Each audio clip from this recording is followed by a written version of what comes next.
Hello guys, welcome. So in this video we will see Python variables and commands. What is a variable? A variable is a name used to store data in a memory. It act as a container for values like numbers, text or list. So variables is nothing but if you want to store any data or any values in any of the keyword or any words, so that is named as variable. So the variable have a different data types. So let's see next slides.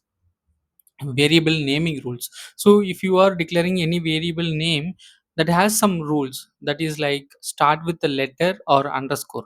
The variable can be start with any letter or an underscore special character, can include letters, numbers and underscores. The variable name can be included with any letters, numbers or underscore, but cannot start with a number. You can see here, you can see we have declare one variable like to name equal to alias. So if the variable is declared like this, it will be throws an error. Okay, and no space or special character. So apart from underscore, you are not supposed to use any special character. And also, if you are declaring any variable like a student name, in between that you can use an underscore or you can combinedly declare the variable, but you are not supposed to give any space in between the variables. And it is as case sensitive. So if you are declaring any variable like with a lower case or uppercase, you can see here name is declared with one I mean the first letter is in uppercase, and you can see another side name is declared with a lower case. But here as a human we are considering both are same, but the machine is considering both are different variables. So this is what a case sensitive. And variable naming style conventions. So how we can what are the styles we can use for declare the variables? Snake case. So if you are declaring any variable with two names, that is student name, you can give underscore. So this is called as snake case. This is mostly used for Python variables and functions. And camel case. So camel case, in sense the first letter of the variable will be in smaller case, that is lower case, and the next words will include with an uppercase.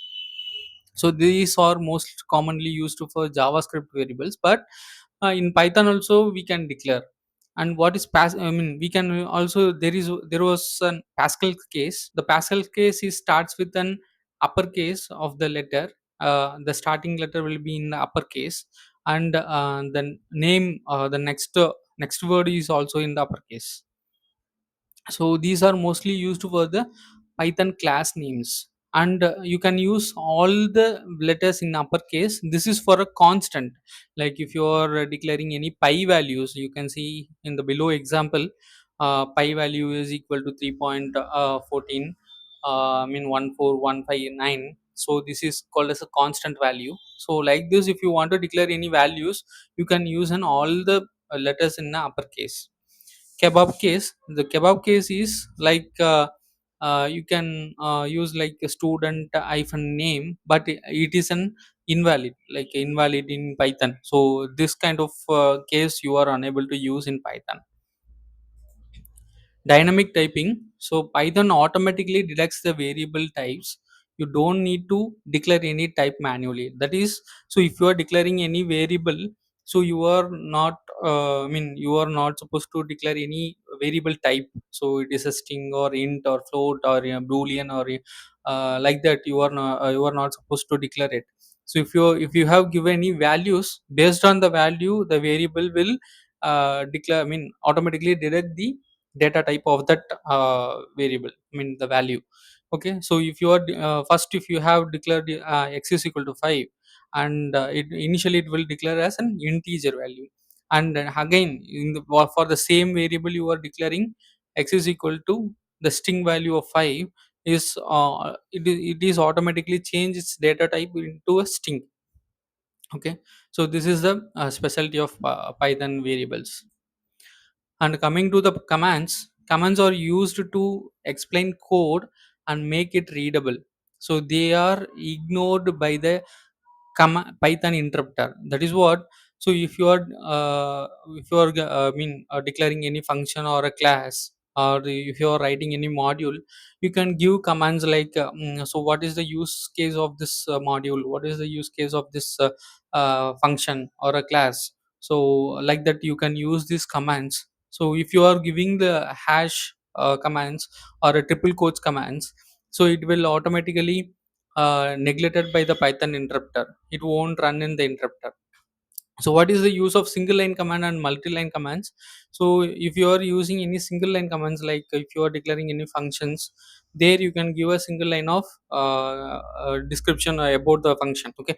But if you want to give a multi-line of commands, you are not no need to give hash for each lines. You can give a declare and triple quotes. In between the triple quotes you can give all your commands. It will act as a command only. So this command also neglected by the interpreter, okay. This is the use of command. Why use commands? Explain code logics, increase readability, debug or disable parts of code, help others understand your code. So if you are writing any code, you are working in a team, so the team members also want to know what is the reason for writing this code or declaring any variables or the function.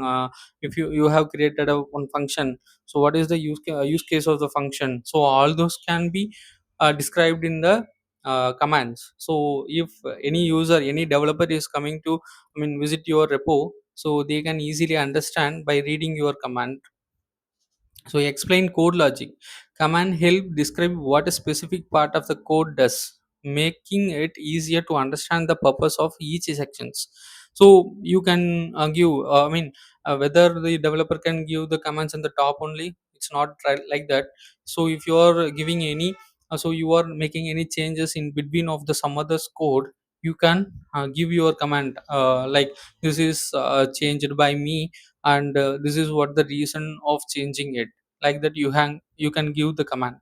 So increase readability. They make your code cleaner and more understandable for you and others when revisiting it later. So this is the purpose of the commands. Debug or disable parts of code. So you can use commands to temporarily turn off line of code during testing or debugging. So whether the command is only used for giving the description of the logic. No, like if you want to, you have written multi lines of code, so you want to command particular line or particularly two or three lines, you can use a command for to skip that line to run in the interpreter. So and after that you can debug the code, and again you can enable it. Help others understand your code. Commands act as an documentation, so other developers of your future self so can easily follow your logic and workflow. So that is what earlier mentioned. So the commands are act as a documentation, so it will be help other developers to understand your code. So that's all. So these are the commands and variable summary. Thank you.